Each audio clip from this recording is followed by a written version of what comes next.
ਸਰਦਾਰ ਜਸਵੰਤ ਸਿੰਘ ਖਾਲੜੇ ਨੇ ਸਿੱਖ ਕੌਮ ਦੇ ਲਈ ਬਹੁਤ ਕੁਰਬਾਨੀਆਂ ਕੀਤੀਆਂ ਤੇ ਛੋਟੀ ਉਮਰ ਤੋਂ ਹੀ ਇਹ ਮਨੁੱਖੀ ਅਧਿਕਾਰਾਂ ਦਾ ਖਿਆਲ ਰੱਖਦੇ ਰਹੇ ਆ।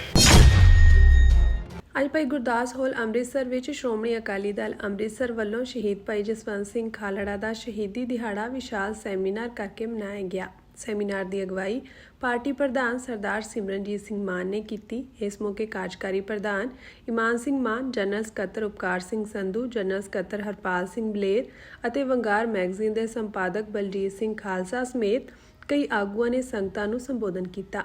ਸਰਦਾਰ ਸਿਮਰਨਜੀਤ ਸਿੰਘ ਮਾਨ ਨੇ ਆਪਣੇ ਸੰਬੋਧਨ ਵਿੱਚ ਕਿਹਾ ਕਿ ਭਾਈ ਜਸਵੰਤ ਸਿੰਘ ਖਾਲੜਾ ਨੇ ਸਿੱਖ ਕੌਮ ਲਈ ਬੇਮਿਸਾਲ ਯੋਗਦਾਨ ਪਾਇਆ ਤੇ ਸੱਚਾਈ ਲਈ ਸ਼ਹੀਦੀ ਦਿੱਤੀ।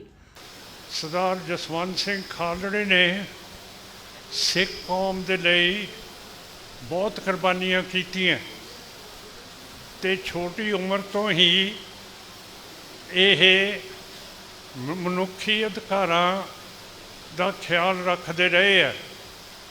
ਜਿਹੜੇ ਵੀ ਕਾਲਜ ਦੇ ਵਿੱਚ ਇਹਨਾਂ ਨੇ ਵਿੱਦਿਆ ਹਾਸਲ ਕੀਤੀ ਹੈ, ਬੇਸ਼ੱਕ ਉਹ ਕਾਲਜ ਹੋਵੇ, ਇਹ ਸਾਰੇ ਸਟੂਡੈਂਟਸ ਵਿੰਗ ਦੇ ਪ੍ਰਧਾਨ ਰਹੇ ਆ, ਜਿਹਦਾ ਮਤਲਬ ਹੈ ਕਿ ਆਪਣੀ ਛੋਟੀ ਉਮਰ ਵਿੱਚ ਹੀ ਇਹਨਾਂ ਨੇ ਆਪਣੀ ਅਗਵਾਈ ਦਿੱਤੀ ਹੈ ਤੇ ਲੀਡਰਸ਼ਿਪ ਦਿਖਾਈ ਹੈ।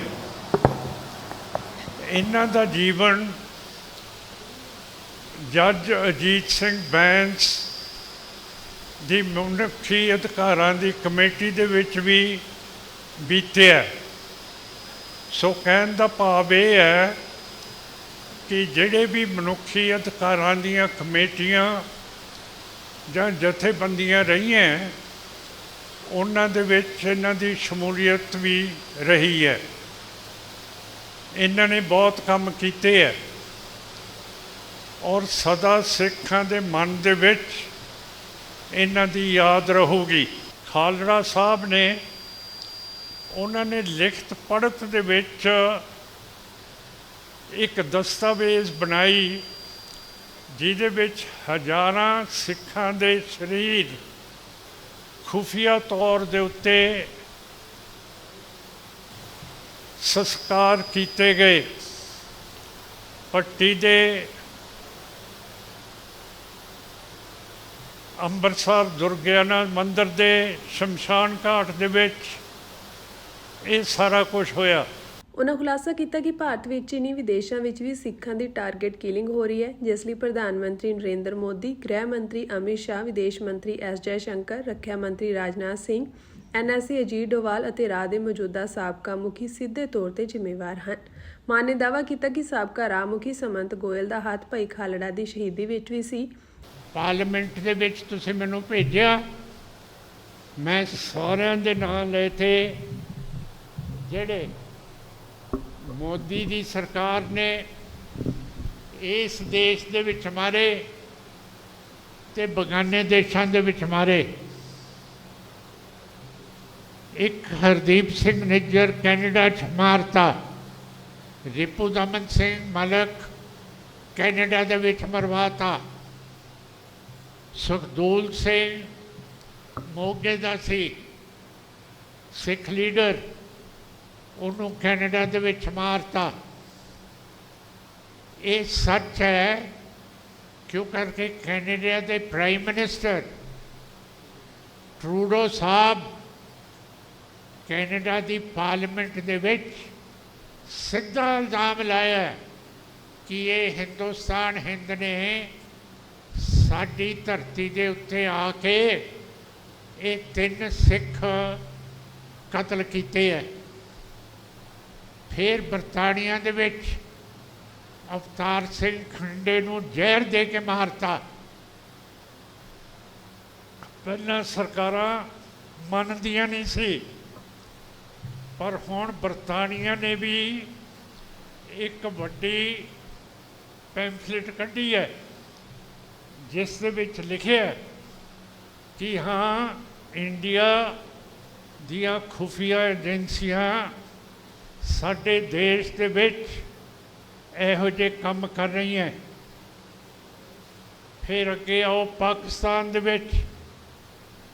ਇਹ ਕਹਿੰਦੇ ਆ ਪਾਕਿਸਤਾਨ ਇੱਥੇ ਦਹਿਸ਼ਤਗਰਦੀ ਕਰਦਾ ਹੈ, ਪਰ ਪਾਕਿਸਤਾਨ ਦੇ ਵਿੱਚ ਇੰਡੀਆ ਦੀ ਖੁਫੀਆ ਏਜੰਸੀਆਂ ਨੇ ਇੱਕ ਤਾਂ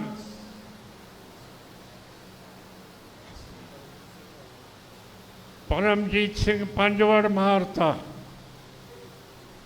ਲਖਬੀਰ ਸਿੰਘ ਰੋਡੇ ਮਾਰਤਾ। ਸਾਡੇ ਹਰਿਆਣੇ ਦੇ ਵਿੱਚ ਦੀਪ ਸਿੰਘ ਸਿੱਧੂ ਨੂੰ ਮਾਰਤਾ, ਮੂਸੇਵਾਲ ਨੂੰ ਪੰਜਾਬ ਦੇ ਵਿੱਚ ਮਾਰਤਾ, ਹਰੀਨਾਹ ਨੂੰ ਪੰਜਾਬ ਦੇ ਵਿੱਚ ਮਾਰਤਾ। ਕਿੰਨੇ ਮਾਰੇ? ਇਹਦੇ ਇਹਨਾਂ ਦੇ ਕਾਤਲ ਕਿਹੜੇ ਹੈ? ਇੱਕ ਹੈ ਦੇਸ਼ ਦਾ ਪ੍ਰਾਈਮ ਮਿਨਿਸਟਰ ਮੋਦੀ, ਦੂਜਾ ਹੈਗਾ ਅਮਿਤ ਸ਼ਾਹ ਜਿਹੜਾ ਘਰੇਲੂ ਵਜ਼ੀਰ ਹੈ, ਤੀਜਾ ਹੈਗਾ ਜੈ ਸ਼ੰਕਰ ਵਿਦੇਸ਼ੀ ਵਜ਼ੀਰ, ਚੌਥਾ ਹੈਗਾ ਰਾਜਨਾਥ ਸਿੰਘ ਜਿਹੜਾ ਫੌਜਾਂ ਦਾ ਵਜ਼ੀਰ ਹੈ। ਫਿਰ ਰੌ ਦਾ ਮੁਖੀ ਰਵੀ ਸਿਨਹਾ ਤੇ ਸਾਬਕਾ ਰੌ ਦਾ ਮੁਖੀ ਸਮੰਤ ਗੋਇਲ, ਜਿਹਦਾ ਨਾਂ ਇਮਾਨ ਸਿੰਘ ਨੇ ਲਿਆ ਹੈ। ਉਹ ਇੱਥੇ ਵੀ ਅੰਮ੍ਰਿਤਸਰ ਰਿਹਾ, ਉਹਦਾ ਹੱਥ ਵੀ ਸਰਦਾਰ ਖਾਲੜੇ ਦੇ ਕਤਲ ਦੇ ਵਿੱਚ ਹੈਗਾ, ਜਿਵੇਂ ਅਜੀਤ ਸਿੰਘ ਸੰਧੂ ਦਾ ਹੈ। ਇਮਾਨ ਸਿੰਘ ਮਾਨ ਨੇ ਕਿਹਾ ਕਿ ਖਾਲੜਾ ਸਾਹਿਬ ਨੂੰ ਝੂਠੇ ਪੁਲਿਸ ਮੁਕਾਬਲੇ ਵਿੱਚ ਸ਼ਹੀਦ ਕੀਤਾ ਗਿਆ, ਪਰ ਦੁੱਖ ਦੀ ਗੱਲ ਇਹ ਹੈ ਕਿ ਸ਼੍ਰੋਮਣੀ ਕਮੇਟੀ ਨੇ ਇਸ ਮਸਲੇ ਉੱਤੇ ਚੁੱਪ ਧਾਰੀ ਰੱਖੀ। ਉਹਨਾਂ ਨੇ ਦੋਸ਼ ਲਾਇਆ ਕਿ ਬਾਦਲ ਸਰਕਾਰ ਨੇ ਸਮੇਤ ਸੈਣੀ ਤੇ ਇਜ਼ਹਾਰ ਆਲਮ ਵਰਗੇ ਅਧਿਕਾਰੀਆਂ ਨੂੰ ਵੱਡੇ ਅਹੁਦੇ ਦੇ ਕੇ ਸਿੱਖਾਂ ਦੇ ਜ਼ਖਮਾਂ ਤੇ ਨਮਕ ਛਿੜਕਿਆ। ਸਾਮੰਤ ਕੁਮਾਰ ਗੋਇਲ ਜਦ ਭਾਈ ਹਰਦੀਪ ਸਿੰਘ ਨਿੱਜਰ ਪੰਨੂ ਸਾਹਿਬ ਦੇ ਕੇਸ ਬਾਹਰ ਹੋਏ ਹੈ, ਰੌ ਦਾ ਮੁਖੀ ਰਿਹਾ, KPS ਗਿੱਲ ਅਸਾਮ ਦਾ DGP ਸੀ, ਅਸਾਮ ਕਾਡਰ ਦਾ ਸੀ, ਬੁੱਚੜ ਅਸਾਮ ਦਾ ਸੀ। ਉਹਨੂੰ ਪੰਜਾਬ 'ਚ ਲਿਆਂਦਾ ਗਿਆ ਸੈਂਟਰ ਦੇ ਸ਼ਹਿ ਤੇ ਜੇ ਸੈਂਟਰ ਦੀ ਉਰੇ ਚੱਲੀ ਹੈ, ਚਾਹੇ ਬੇਅੰਤ ਹੋਇਆ ਚਾਹੇ ਰਾਸ਼ਟਰਪਤੀ ਰਾਜ ਹੋਇਆ, ਉਹਦਾ ਚਲਾਉਣ ਵਾਲਾ ਮਿਨਿਸਟਰੀ ਆਫ ਹੋਮ ਅਫੇਅਰਸ, ਜਿਸ ਤਹਿਤ IB ਇੰਟੈਲੀਜੈਂਸ ਬਿਊਰੋ ਕੰਮ ਕਰਦਾ ਸੀਗਾ। ਪੰਜਾਬ ਦੇ ਵਿੱਚ IB ਦੇ ਵੱਡਾ ਮੁਖੀ ਹੋਰਾਂ ਵਿੱਚੋਂ ਇੱਕ ਅਜੀਤ ਦੁਵਾਲ ਰਿਹਾ ਹੈਗਾ। ਅਜੀਤ ਦੁਵਾਲ KPS ਗਿੱਲ ਦੇ ਪਿੱਠ ਤੇ ਖੜਾ ਸੀਗਾ, ਜਿਵੇਂ ਅੱਜ ਨਰਿੰਦਰ ਮੋਦੀ ਅਜੀਤ ਦੁਵਾਲ ਦੀ ਪਿੱਠ ਤੇ ਖੜਾ ਹੈ। ਮੈਂ ਇਸ ਕਰਕੇ ਤੁਹਾਨੂੰ ਦੱਸਣਾ ਚਾਹੁੰਦਾ ਕਿ ਯਾਦ ਰੱਖੋ, ਸਰ ਜਸਵੰਤ ਸਿੰਘ ਖਾਲੜਾ ਦੇ ਨਾਂ ਤੇ ਜਿਹੜੀ ਫਿਲਮ ਬਣੀ ਸੀ ਪੰਜਾਬ 95, ਉਹ ਸੈਂਸਰ ਬੋਰਡ ਨੇ ਰੱਦ ਕਰਕੇ ਕੱਟ-ਪੱਟ ਕੇ ਖਤਮ ਕਰਤੀ ਹੈ। ਤੁਹਾਨੂੰ ਇਹ ਗੱਲ ਸੁਣਨਾ ਨਹੀਂ ਚਾਹੁੰਦੇ, ਜਿਸ ਕਰਕੇ ਸਾਡੇ ਪਾਰਟੀ ਇਹੋ ਜਿਹੇ ਸੈਮੀਨਾਰ ਰੱਖਦੀ ਹੈ। ਤੁਹਾਡੇ ਕੰਨਾਂ ਤਾਈਂ ਇਹ ਗੱਲ ਨਹੀਂ ਪਹੁੰਚਣਾ ਚਾਹੁੰਦੇ। ਸਰਦਾਰ ਸਿਮਰਨਜੀਤ ਸਿੰਘ ਮਾਨ ਨੇ ਅਖੀਰ ਵਿੱਚ ਜ਼ੋਰ ਦੇ ਕੇ ਕਿਹਾ ਕਿ ਅੱਜ ਵੀ ਕੁਝ ਹੀ ਲੋਕ ਖਾਲਿਸਤਾਨ ਦੇ ਨਿਸ਼ਾਨੇ ਤੇ ਪੱਕੇ ਖੜੇ ਹੋਏ ਹਨ ਅਤੇ ਉਹਨਾਂ ਦੀ ਪਾਰਟੀ ਇਸ ਰਾਹ ਤੇ ਡਟ ਕੇ ਸੰਘਰਸ਼ ਜਾਰੀ ਰੱਖੇਗੀ ਤੇ ਖਾਲਿਸਤਾਨ ਦੇ ਲਈ ਕੰਮ ਕਰੋਗੇ, ਲੋਕਾਂ ਨੂੰ ਦੱਸੋਗੇ ਕਿ ਜੇ ਸਾਡਾ ਘਰ ਨਹੀਂ ਹੈ ਤਾਂ ਸਾਡਾ ਜੀਵਨ ਕਿਹੋ ਜਿਹਾ ਜਿਹੜੇ ਆਪਣੇ ਘਰ-ਬਾਰ ਹੋਣ ਹੜ੍ਹਾਂ ਦੇ ਵਿੱਚ ਛੱਡ ਕੇ ਕਿਤੇ ਹੋਰ ਟਿਕਾਣਾ ਲੈ ਰਹੇ ਹੈ, ਉਹੋ ਜਿਹਾ ਹਾਲਾਤ ਆਪਣੇ ਅੱਜ ਬਣੇ ਹੋਏ ਹੈ। ਇਹ ਸਮਝ ਲਓ ਕਿ ਆਪਣਾ ਘਰ ਕਾਠ ਹੈ ਨਹੀਂ ਗਾ। ਜਿਹਦਾ ਘਰ ਕਾਠ ਨਾ ਹੋਵੇ ਉਸ ਕੌਮ ਦੀ ਜ਼ਿੰਦਗੀ ਕੋਈ ਸਵਾਰਨ ਵਾਲੀ ਦੀ ਨਹੀਂ ਹੁੰਦੀ ਹੈਗੀ। ਸੋ ਮੈਂ ਆਸ ਕਰਦਾ ਕਿ ਤੁਸੀਂ ਸਮਝੋਗੇ, ਪ੍ਰਚਾਰ ਕਰੋਗੇ ਕਿ ਅਸੀਂ ਆਜ਼ਾਦ ਹੋਣਾ ਚਾਹੁੰਦੇ ਹਾਂ। ਅਸੀਂ ਸੰਤ ਜਰਨੈਲ ਸਿੰਘ ਭਿੰਡਰਾਂ ਵਾਲਿਆਂ ਦੇ ਆਖਰੀ ਸ਼ਬਦਾਂ ਦੇ ਨਾਲ ਖੜੇ ਹਾਂ, ਜਿਨ੍ਹਾਂ ਨੇ ਕਿਹਾ ਸੀ ਜਦੋਂ ਫੌਜ ਹਿੰਦ ਦੀ ਦਰਬਾਰ ਸਾਹਿਬ ਦੇ ਉੱਤੇ ਹਮਲਾ ਕਰੂਗੀ ਤਾਂ ਖਾਲਿਸਤਾਨ ਦਾ ਨੀਂਹ ਪੱਥਰ ਰੱਖਿਆ ਜਾਊਗਾ। ਅਸੀਂ ਉਹ ਲੋਕ ਹਾਂ ਜਿਹੜੇ ਉਹਦੇ 'ਚ ਮੰਨਦੇ ਹਾਂ।